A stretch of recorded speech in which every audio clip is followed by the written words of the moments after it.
Put God first. Put God first in everything you do. Everything that you think you see in me, everything that I've accomplished, everything that you think I have, and I have a few things, everything that I have is by the grace of God. Understand that. It's a gift. I was sitting in my mother's beauty parlor, and I'm looking in the mirror, and I see behind me this woman under the dryer. And every time she looked up, every time I looked up, she was looking at me, just looking me in the eye. And I didn't know who she was. And I said, she said, somebody give me a pen, give me a pencil. I have a prophecy. March 27, 1975. She said, boy, you are going to travel the world and speak to millions of people. Now, mind you, I was flunked out of college. I'm thinking about joining the army. I didn't know what I was going to do. And she's telling me I'm going to travel the world and speak to millions of people. Well, I have traveled the world, and I have spoke to millions of people. But that's not the most important thing, the success that I had. The most important thing is that what she taught me and what she told me that day has stayed with me since. I've been protected. I've been directed. I've been corrected. I've kept God in my life, and it's kept me humble. I didn't always stick with him, but he always stuck with me. So stick with him in everything you do. If you think you want to do what you think I've done, then do what I've done and stick with God. Number 2, fail big. That's right. Fail big. Today's the beginning of the rest of your life, and it can be very frightening. It's a new world out there. It's a mean world out there, and you only live once. So do what you feel passionate about. Take chances. But don't be afraid to go outside the box.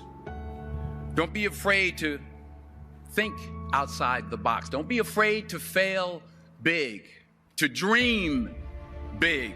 But remember, dreams without goals are just dreams.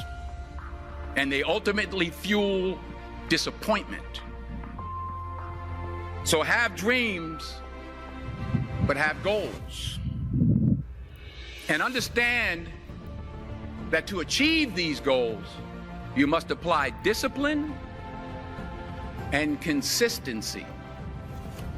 In order to achieve your goals, you must apply discipline, which you have already done, and consistency every day, not just on Tuesday and miss a few days. You have to work at it every day. You have to plan every day. You've heard the saying, we don't plan to fail, we fail to plan. Hard work works. Working really hard is what successful people do. Remember that. Just because you're doing a lot more doesn't mean you're getting a lot more done. Don't confuse movement with progress. My mother told me, she said, yeah, because you can run in place all the time and never get anywhere. So continue to strive, continue to have goals, continue to progress. You'll never see a U-Haul behind a hearse. I'll say it again. You'll never see a U-Haul behind a hearse. I don't care how much money you make, you can't take it with you. And it's not how much you have. It's what you do with what you have. We all have different talents. Some of you will be doctors, some lawyers, some scientists, some educators, some nurses. The most selfish thing you can do in this world is help someone else. Why is it selfish? Because the gratification, the goodness that comes to you, the good feeling that I get from helping others, nothing's better than that. Nothing's better than that. Not jewelry, not big house I have, not the cars, but it's the joy. That's where the joy is, in helping others. That's where the success is, in helping others. Finally, I pray that you put your slippers way under the bed tonight So that when you wake up in the morning, you have to get on your knees to reach them. And while you're down there, say thank you for grace. Thank you for mercy. Thank you for understanding. Thank you for wisdom. Thank you for parents. Thank you for love. Thank you for kindness. Thank you for humility. Thank you for peace. Thank you for prosperity. Say thank you in advance for what's already yours. It's how I live my life. That's why I am, one of the reasons why I am today.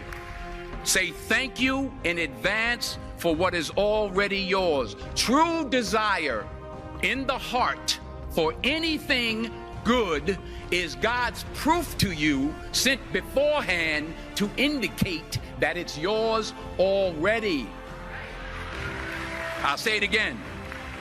True desire in the heart, that itch that you have, whatever it is you want to do, that thing that you want to do to help others and to grow and to make money, that desire, that itch, that's God's proof to you, sent beforehand already to indicate that it's yours. And anything you want good, you can have. So claim it. Work hard to get it. When you get it, reach back. Pull someone else up. Each one, teach one. Don't just aspire to make a living. Aspire to make a difference.